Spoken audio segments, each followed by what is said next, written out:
Doomscrolling has become our modern world's digital pacifier. Anytime we feel bored, uncomfortable, anxious, or even a little bit restless, we reach for this device and we scroll aimlessly. Think about yourself at midnight, scrolling through nothing, not even really enjoying it, just unable to stop. Just like a baby who can't sit with discomfort for even a minute without needing to be soothed. That's us, except we're adults. What this is doing to us goes so much deeper than just wasting time. Doomscrolling is not just a bad habit, it is quietly turning us all into losers. In this video, I'm going to show you exactly what doomscrolling is taking from you, why it's happening and why it's partially not your fault, and exactly how it's turning us all into lesser versions of ourselves. Hey friend, welcome back. If you're new here, my name's Jillz and I help women step into their power, tap into their feminine energy, and become their best self, live their dream life. So if that's something you want to do, you should subscribe and stick around. And if you want to sign up for my free weekly newsletter, the Dream Life Digest, that is linked down below. So doomscrolling, in case you're unfamiliar with the term, is basically what happens when you pick up your phone to check one thing and 45 minutes later, you're watching a video of someone you've never met redecorate their living room and you have no idea how you even got there. It's a rabbit hole of endless content that often you didn't choose, don't care about, and yet somehow cannot stop consuming. Doomscrolling wasn't a thing not too long ago. And it's not that 10, 20 years ago, we all had way more discipline and way more willpower and better habits. It's simply because the technology for this didn't really exist yet. In the early days of Instagram, I remember this, okay? Those were the glory days. You could open the app, scroll through your feed, look at some of your friends' photos, friends that you knew in real life, and within like 10 minutes, you'd hit the end. That was it, the end. There was an end. There was a natural stopping point. And so you'd close the app and you'd go do something else. But then what happened? That endpoint was removed on purpose. Okay, developers and engineers realized that the moment you hit that endpoint, you leave. And the longer they could keep you on the app, the more money they made from advertising. So they built what's called an infinite scroll, a never-ending stream of content algorithmically designed to keep serving you exactly what keeps you watching. So there is no end anymore. The app will never run out and it will keep going as long as you let it. And this infinite scroll is more important than you realize. Our brains are wired to seek closure, to finish things, okay? So when you complete something, whether that is a workout or a chapter in a book or a conversation even, a loop closes in your brain and you feel a little bit of satisfaction. But infinite scroll never lets that happen. There is no finish line, there is no completion, there is no satisfaction. So you keep going, chasing a feeling that never comes, chasing closure that never comes. And that is the point of infinite scroll, to make you keep going. And then they layered on little dopamine hits on top of it, like comments, likes, notifications, a little rush of something new every 3 seconds. And what they essentially built was a slot machine that lives in your pocket. And just like a slot machine, you keep pulling that lever. Not because it's actually that fun, and not because you actually think you're gonna win, but because you just can't get yourself to stop. That is how we got here. And it wasn't an accident. It was intentionally engineered. So to understand what doomscrolling is doing to us, you need to understand a little bit about how dopamine actually works and why it is such a crucial part of our human experience. Here's the thing about dopamine. Dopamine is not just a pleasure chemical. It is also a motivation chemical. It's the thing that makes you get up and do something and then rewards you when you do. It's the push and the payoff. And for all of human history, the only way that you got it was by doing something. You had to earn it. You hunted, you built, you solved problems, you worked, and then you got the hit. Dopamine was literally nature's way of rewarding effort and pushing humans to keep going, keep building, keep doing. It's why civilizations got built. It's why humans achieved anything at all. Effort came first, reward came second. And that order mattered because every time you worked for a reward, your brain went, effort feels good. Effort is worth it. But what these apps have done now is they have completely shattered that loop. Now you get the dopamine hit with zero effort. You get the reward without doing anything. You just scroll and your brain gets a little ping of dopamine, a ping of something new, something interesting, something stimulating for free infinitely. And your brain doesn't care or know the difference between dopamine you worked for and dopamine you didn't. It just knows that it's getting the hit. So it stops asking you to work for it. Basically, before, effort was required to feel dopamine. Now, effort is no longer required to feel dopamine. But it was that effort that turned us into smart, capable, productive humans. And dopamine was just nature's way of getting us to show up. And so over time, when our dopamine gets hijacked by these apps, suddenly the normal rewards of real life, like finishing a project or going for a walk or having a good conversation, they just don't hit the same anymore. Your brain has been getting a dopamine hit every 3 seconds without putting in any effort. So now you're asking it to focus, to work at something, to be patient, to delay gratification, to delay reward. Your brain thinks, why would I want to do that? So your dopamine system, the fascinating, intelligent system that all humans have, that was designed to make you build, create, grow, pursue things, evolve, it is starting to get rewired in our brains because doom scrolling has taught us that we can get reward without effort. And a person whose brain no longer connects effort with reward is a person who stops doing hard things. And a person who stops doing hard things, they stop growing, they stop evolving, they stop learning new things, and they become someone who doesn't try, doesn't care, and is too distracted to even notice.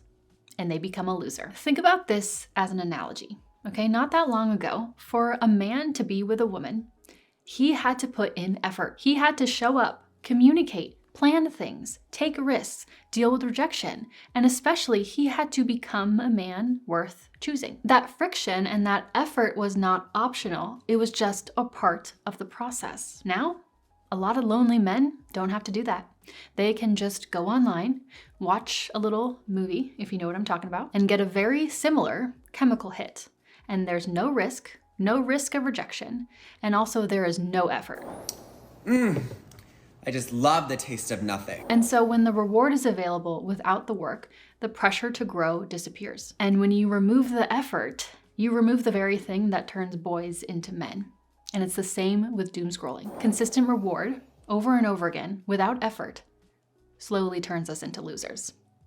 And that is the scrolling to loser pipeline. So let me help you understand exactly the scrolling to loser pipeline and how it happens. There are 3 big reasons why doom scrolling slowly turns us into lesser versions of ourselves. First, it makes us friction intolerant. And by friction, I don't mean suffering. I mean the normal, unavoidable discomfort that comes with doing literally anything meaningful. Friction is what shows up when something is boring before it gets interesting, when something is hard before it gets rewarding, when something feels awkward before it feels natural, when something takes longer than you want it to. Friction is the barrier to entry for everything worth having. A good relationship, a strong body, a successful career, financial freedom, confidence. None of it is accessible to someone who can't tolerate a little bit of difficulty. All of it is on the other side of friction. A strong body requires physical discomfort. A meaningful relationship requires awkward conversations and vulnerability. A career you're proud of requires focus and patience. Confidence requires doing things before you feel ready. There is no version of a good life that doesn't pass through friction first. That is the filter between people who do interesting things with their life and those who don't. And that's what makes doom scrolling so insidious. It's not just wasting time. It's eroding your ability to pass through that friction filter. Doom scrolling trains us to avoid it, right? Every time you feel the slightest discomfort, boredom, restlessness, uncertainty, even just not knowing what to do next, and you immediately reach for your phone and get little dopamine hits, little rewards, you are teaching your brain one thing.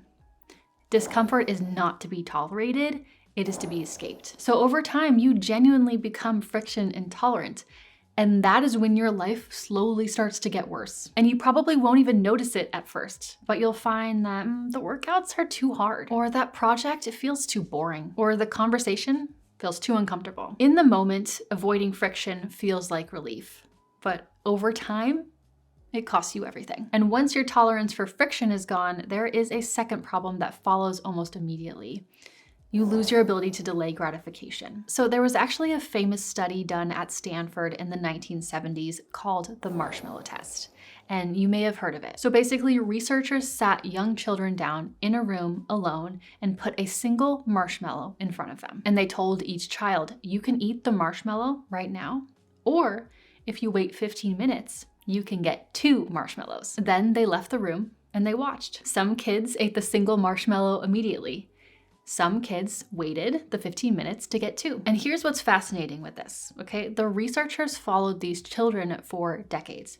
And the ones who waited, the ones who were able to delay gratification at 4 and 5 years old, they went on to have higher test scores, better relationships, more successful careers, and better health outcomes. The ability to wait for a better reward over an immediate lesser one turned out to be one of the single strongest predictors for success in life. Think about what that means.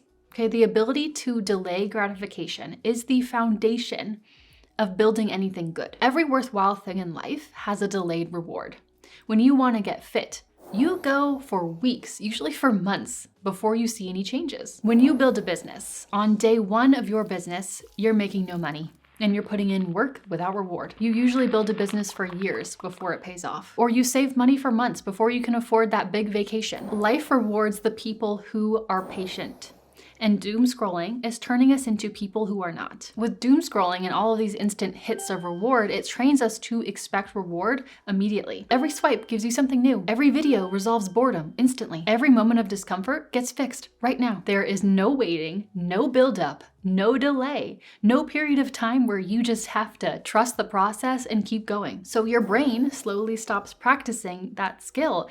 And this is important. Delayed gratification is a muscle. And if you don't use it, you lose it. And when you start to lose it, everything that once required a little bit of patience now starts to feel a little bit pointless. The gym after 2 weeks with no results? Meh, pointless. Why bother? The business after 6 months with no traction? Meh, I guess I'll give up. The relationship that needs time to deepen? Meh, too slow. No magical love at first sight. Next, you don't see the reward yet, so you quit. Not because it wasn't working, but because you've lost the ability to put in effort without knowing when it'll pay off. And you default to whatever feels good now. And in doing that, you lose something subtle but important. The ability to feel satisfied while you're still on your way to something. Delayed gratification isn't just about being able to wait for the reward. It's about being able to find meaning in the process before the reward even shows up. Chronic doom scrolling kills that ability in you. And without your ability to delay gratification, long-term happiness and success is not possible. And the third way doom scrolling is turning us all into losers is the sneakiest of all. You stop generating your own thoughts and desires. At the end of the day, it is the day that it is.